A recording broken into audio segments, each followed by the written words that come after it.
까지 좀 여쭤보려고 예, 하는데 예. 일단 윤석열 정권이 출범한 지 뭐 한 달 반 정도 지났는데 어제 뉴스부터 나오는 게 국정 지지도가요. 긍정 평가보다 부정 평가가 많은. 근데 역대 정권들을 쭉 지켜보셨는데 취임 초기는 이런 일이 없었던 거 아닙니까? 매우 이례적인 일인 것 같은데요.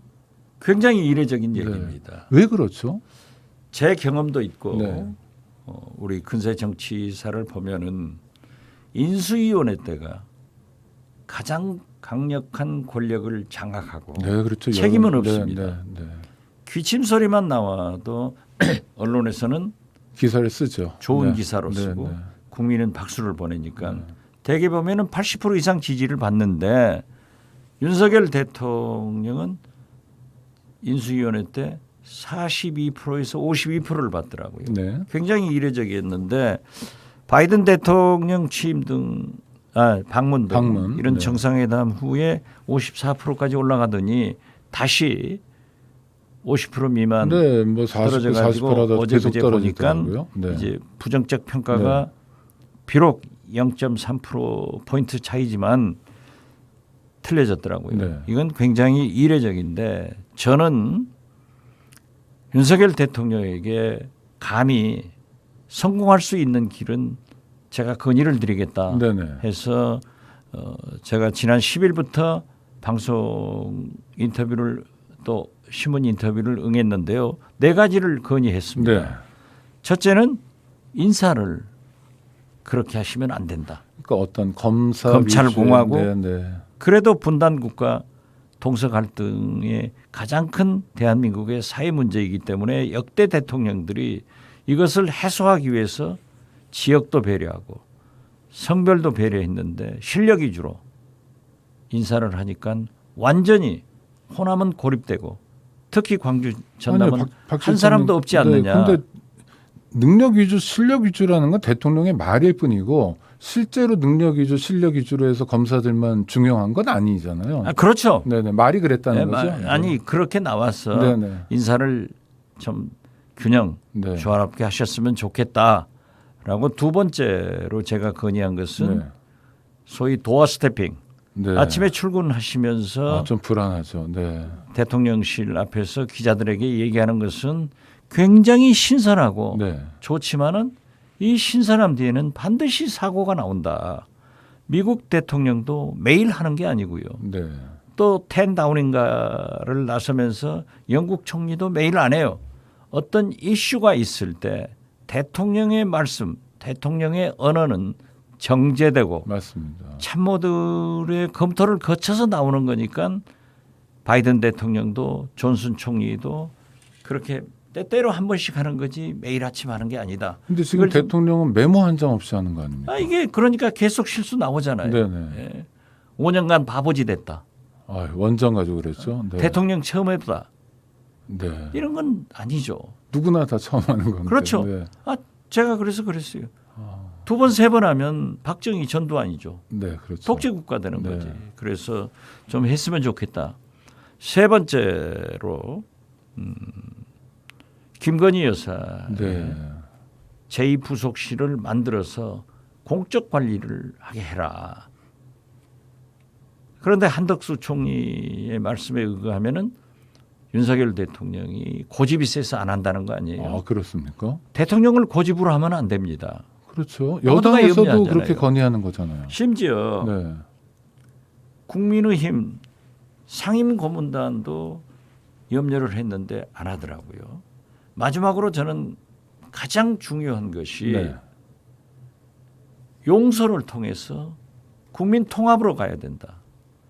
김영삼 대통령부터 김대중, 노무현, 이명박, 박근혜, 문재인 30년간 우리는 적폐청산, 과거사 진상조사, 진상규명 이런 것에 너무 치중했기 때문에 국민들이 필요하다. 네.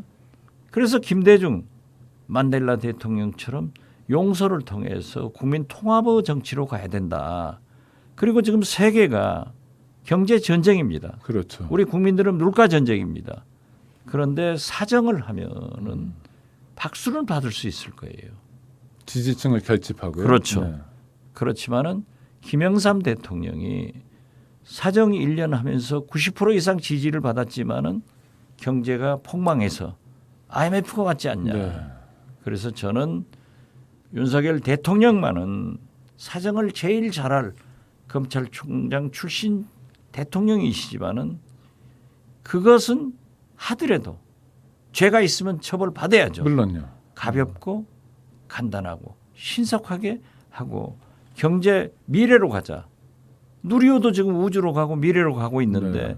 왜 정치권만 과거로 가느냐. 이거 대통령께서 그렇게 했으면 좋겠다라고 했는데 실장님, 김대중 정권 때는 정치보복이라고 할 만한 걸 별로 안 하고 오히려 거꾸로 전두환 노태우 사면하고 뭐 이랬던 거 아닙니까? 그렇죠. 그래서 전두환 씨가 아유 그래도 내가 살아보니까 김대중 대통령 때가 제일 편했다라고 참 뭐 넉살 좋은 얘기도 하고 그랬는데 이순자 여사가 네. 뭐 공개적으로도 많이 네, 네. 말씀을 하셨죠. 그러나 또 일부 강경 세력에서는 지금도 네.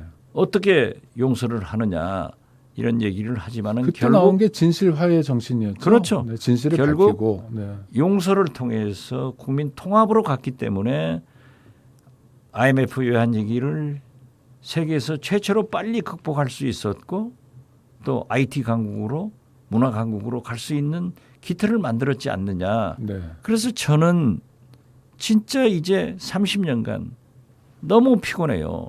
그래서 국민 입장에선 그렇죠. 예, 네. 윤석열 대통령은 좀 미래로 그랬으면 좋겠다 하는 네 가지를 근데 말씀드렸는데 그 말씀하신 게 이 라디오 인터뷰하면 요새 뭐 인용 기사도 쓰고요. 또 언론 네. 인터뷰에도 그렇게 말씀하셨으니까 이미 다 전달이 됐고 모를 수 없을 텐데 혹시 반응은 있었습니까? 대통령실에서 뭐 잘 들었다, 고맙다. 저하고 뭐 그런 소통은 하지 않습니다. 네. 물론 거기 계시는 분들이 다 잘 알지만 네네. 또 저한테 그렇게 인정도 안 하실 거고 네네. 그러나 언론에 엄청난 보도가 되고 있기 그러니까요. 때문에 저는 아시고 계실 거다. 제 충정도 앞으로도 계속 하겠다.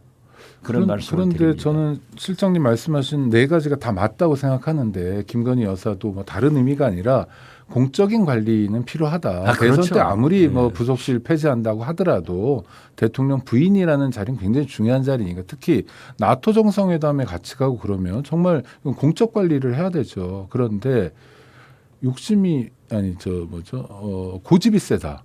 그래서 안 듣는다. 벌써 반응이 이렇다면 이 네 가지에 대해서도 앞으로도 그렇게 가능성이 높지 않은 거 아닌가. 글쎄요. 저는 한덕수 총리가 대통령이 원체 고집이 세서 안 듣는다라고 네. 한 것은 중대한 지적이라고 생각합니다. 거듭 말씀드리지만 대통령이 고집 세면 안 돼요. 네네. 원칙적인 문제는 강하게 밀고 나가지만은 정치라고 하는 것은 우리가 종교인, 네. 철학 교수가 아닙니다. 아 옛날에 내 생각이 네네. 중요한 게 아니라 네. 국민의 생각을 쫓아가야 되는 거예요. 네. 그러나 원칙적인 문제는 타협하지 않아야죠. 네. 그래서 김대중 대통령도 늘 국민의 손을 잡고 반보 앞에 서서 그러니까요. 네. 가라.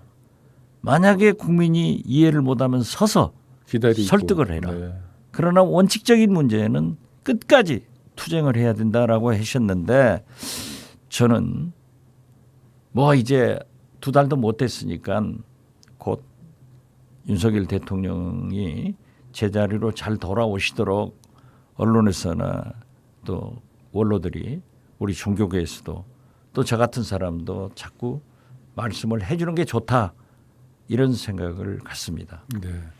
김대중 대통령이 그런 말씀하셨습니다. 그러니까 이게 진리 탐구가 아니기 때문에 네, 대중보다 다만 반걸음만 앞서간 그건 네. 진보다 중요한 네. 진보다 그리고 기다리기도 하고 뭐 이래야 되는데 맞습니다. 원칙이면 모르지만 대통령 제2부속실은 원칙이 아니죠. 그건 뭐 필요하면 하는 거고 필요 없으면 안 하는 거고 이런 건데 우리 박지원 그리고 실장님 말씀을 경청했으면 좋겠습니다. 네.